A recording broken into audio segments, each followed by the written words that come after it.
Hello friends, ശ്രീസ് വേൾഡിൻ്റെ പുതിയൊരു വീഡിയോയിലേക്ക് എല്ലാവർക്കും സ്വാഗതം.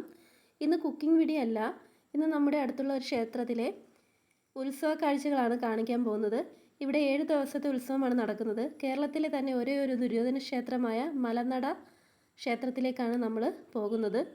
മഹാഭാരതത്തിലെ ഇതിഹാസ കഥാപാത്രമായ ദുര്യോധനന് വേണ്ടിയുള്ള ഒരു ക്ഷേത്രമാണിത്. കേരളത്തിലെ തന്നെ ഒരേ ഒരു ദുര്യോധന ക്ഷേത്രമാണിത്. വളരെ പ്രകൃതി ഭംഗിയുള്ള മനോഹരമായ ഒരു ഗ്രാമമാണ് നമ്മുടെ ഈ പെരുവരുത്തി മലനട. രാത്രി ആയതുകൊണ്ട് തന്നെ ഇവിടുത്തെ ഗ്രാമഭംഗികളൊന്നും വീഡിയോയിൽ കാണിക്കാൻ പറ്റിയിട്ടില്ല. നമ്മൾ പോകുന്നതിൻ്റെ 2 സൈഡിലായിട്ടും കളർ ബൾബുകളൊക്കെ കൊടുത്ത് നന്നായി അലങ്കരിച്ചിട്ടുണ്ട്. ഇവിടുത്തെ ഒരു നാടിൻ്റെ വലിയൊരു ഉത്സവമാണ് ഈ ഒരു മലനട ക്ഷേത്രത്തിലെ ഉത്സവം. 7 ദിവസം നീണ്ടു നിൽക്കുന്ന ഉത്സവമാണ്. കൊടിയേറിയതിന് 3-4 ദിവസത്തിന് ശേഷമാണ് നമ്മൾ ഈ ക്ഷേത്രത്തിലേക്ക് തൊഴാൻ വേണ്ടി വന്നിരിക്കുന്നത്. ശരിക്കും ഇവിടുത്തെ കെട്ടുകാഴ്ച ദിവസം ഈ ഒരു ഗ്രൗണ്ടും ഈ ഒരു മൈതാനവും മുഴുവൻ ആളുകളെ കൊണ്ട് തിങ്ങി നിറയും. ഈ 7 ദിവസവും നല്ല നല്ല പ്രോഗ്രാമുകളൊക്കെ ഇവിടെ നടക്കാറുണ്ട്.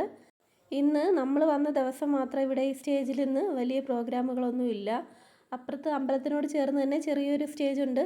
അവിടെ ഇന്ന് കുട്ടികളുടെ അരങ്ങേറ്റവും അങ്ങനെയുള്ള ചെറിയ ചെറിയ പ്രോഗ്രാമുകളൊക്കെ നടക്കുന്നുണ്ട്. ഈ അമ്പലം മുഴുവൻ നമ്മുടെ ഇതുപോലെ ഈ കാണുന്നത് പോലെ തന്നെ ദീപാലങ്കാരം കൊണ്ട് അലങ്കരിച്ചിരിക്കുകയാണ്. ഈ കാണുന്നതാണ് അമ്പലത്തിൻ്റെ ഫ്രണ്ട് വശം. ഇതിനകത്തേക്ക് കയറുമ്പോഴാണ് പ്രധാന കവാടത്തിനകത്താണ് ആ ഒരു ആൽത്തറ സ്ഥിതി ചെയ്യുന്നത്. ഇവിടെ അങ്ങനെ നമ്മൾ മറ്റുള്ള ക്ഷേത്രങ്ങളിൽ കാണുന്നത് പോലെ ചുറ്റമ്പലമോ ശ്രീകോവിലോ ഒന്നും കാണാനാകില്ല. വെറും ഒരു ആൽത്തറ മാത്രമാണ് ഇവിടെ നമുക്ക് സങ്കല്പമായുള്ളത്. ആ ഒരു ക്ഷേത്ര കവാടം കഴിഞ്ഞ് നമ്മൾ അകത്തേക്ക് കയറിയിട്ടുണ്ടായിരുന്നു. ഈ കാണുന്നതാണ് ഇവിടുത്തെ ആൽത്തറ. നമ്മളെല്ലാവരും ഇവിടെ വന്നാണ് പ്രാർത്ഥിക്കേണ്ടതും. ഇവിടുത്തെ പ്രധാന വഴിപാടാണ് കള്ളും പുകയിലയും അതുപോലെ തന്നെ കോഴിയുമാണ് ഇവിടുത്തെ പ്രധാന നേർച്ചയായിട്ട് നമ്മൾ സമർപ്പിക്കേണ്ടത്. ഒരുപാട് പേര് ആഗ്രഹ സാധ്യതയ്ക്ക് വേണ്ടി ഇവിടെ വന്ന് ഇവിടുത്തെ ഈ വഴിപാടുകളൊക്കെ ചെയ്യാറുണ്ട്. ഭസ്മവും കള്ളും ഒക്കെയാണ് ഇവിടുത്തെ പ്രസാദമായിട്ട് നമുക്ക് തരുന്നത്. പിന്നെ നമ്മൾ അകത്തെല്ലാം പ്രാർത്ഥിച്ചതിന് ശേഷം നമ്മൾ അമ്പലത്തിൻ്റെ വെളിയിലേക്ക് ഇറങ്ങിയിട്ടുണ്ടായിരുന്നു. ഉത്സവ ദിവസം നമുക്കിവിടെ ഇങ്ങനെയൊന്നും നിന്ന് പ്രാർത്ഥിക്കാനോ ഒന്നും പറ്റില്ല. ഭയങ്കര ആൾക്കാരാണ്. അതുകൊണ്ടാണ് നമ്മൾ അല്ലാതൊരു ദിവസം തൊഴുവാനായിട്ട് വരുന്നത്. അമ്പലത്തിനോട് ചേർന്നുള്ളൊരു ചെറിയ സ്റ്റേജുണ്ട്. അവിടെ നൃത്ത അരങ്ങേറ്റങ്ങളും കൊച്ചുകുട്ടികളുടെ നൃത്തങ്ങളും ഒക്കെ നടക്കുന്നുണ്ട്.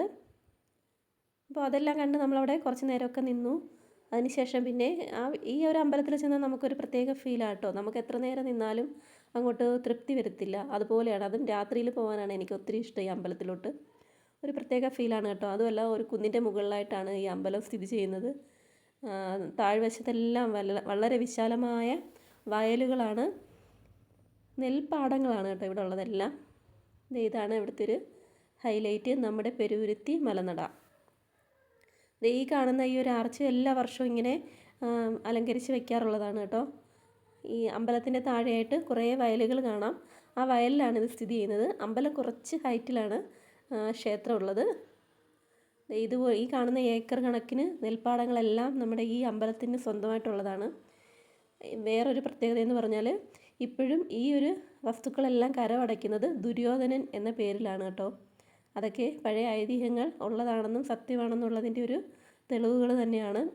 വീഡിയോയുടെ ആദ്യം പറഞ്ഞതുപോലെ തന്നെ വളരെ മനോഹരമായ ഒരു ഗ്രാമമാണ് കേട്ടോ ഈ മലനട. വളരെ കാണാൻ നല്ല പ്രകൃതി ഭംഗിയുള്ളൊരു നാടാണ്. ഇപ്പോൾ രാത്രി ആയതുകൊണ്ട് തന്നെ എനിക്കതിന് അങ്ങനെയൊന്നും നല്ല വീഡിയോസൊന്നും എടുക്കാൻ പറ്റിയില്ല. പക്ഷേ ഒരു ദിവസം ഞാൻ പകൽ ദിവസം വന്നിട്ട് ഇവിടുത്തെ മനോഹാരിതയെല്ലാം കാണിക്കുന്നതാണ്. വയലേലകളും കൃഷിയിടങ്ങളും ഒക്കെ ആയിട്ട് നല്ല ഭംഗിയുള്ളൊരു നാട് തന്നെയാണ് നമ്മുടെ ഈ ഒരു പെരുവരുത്തി മലനട. അപ്പം ഈ ഒരു അമ്പലത്തിലോട്ട് വന്നിട്ടില്ലാത്തവരൊക്കെ ഒന്ന് പറ്റുമെങ്കിൽ വന്ന് ഇവിടുത്തെ ഈ ഒരു ഐതിഹ്യങ്ങളും ഈ ഒരു പ്രകൃതി ഭംഗിയൊക്കെ ഒന്ന് ആസ്വദിച്ചിട്ട് തന്നെ പോകണം. കൊല്ലം ജില്ലയിലെ മലനടയിലാണ് ഈ ഒരു ക്ഷേത്രം സ്ഥിതി ചെയ്യുന്നത്. അപ്പോൾ ഇന്നത്തെ വീഡിയോ ഇത്രയേ ഉള്ളൂ. പുതിയൊരു നല്ല വീഡിയോയുമായിട്ട് വീണ്ടും കാണാം. ബൈ.